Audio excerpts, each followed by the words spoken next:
Let's talk about the overall numbers. The Liberals still leading, but the Conservatives have managed to close the gap a little. Yeah, it's interesting, Roger. You know, in the latest CTV News Globe and Mail Nanos tracking, we have the Liberals at 43%, the Conservatives at 37, only a 6-point margin between those two parties.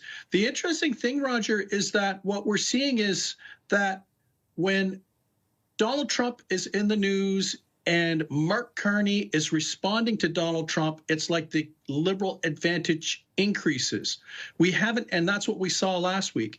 Now that for the last few nights, Donald Trump has not been in the news, what we're seeing is that margin, the margin which the Liberal advantage was as high as 11%, is now 6%. And, you know, that's good news for Pierre Poilievre, but it also tells us really the influence that Donald Trump has on the shape of the ballot race between the two frontrunners. Which will make it interesting over the last few weeks of the campaign then, as people try to make up their minds on who they're going to vote for. Yeah, and you know, what's interesting is that movement in the last few days has been in Quebec from the Liberals to the Bloc, and in Ontario from the Liberals to the Conservatives.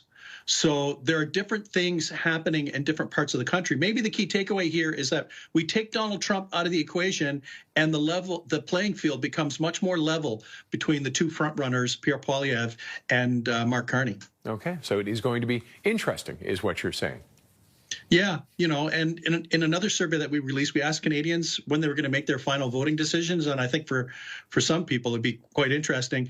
About 1 out of every 5 or 20% of Canadians said that they'll make their final vote decision in the last 72 hours. This is kind of like 72 hours. It's kind of like last minute holiday shopping, I guess, right? Well, it just shows you the dilemma many people are facing, right? Yeah, exactly. So, yes, they might support one of the parties or they might like some of the leaders. But, you know, if 1 out of every 5 Canadians are waiting till the very, very end, the last 72 hours to make their final vote decision, that means, you know, yes, one party might be leading today, but the reality is that it is fragile right across the board as Canadians wait to judge all of the federal parties and the federal party leaders. Okay, and let's talk about those leaders. What are those numbers looking like right now?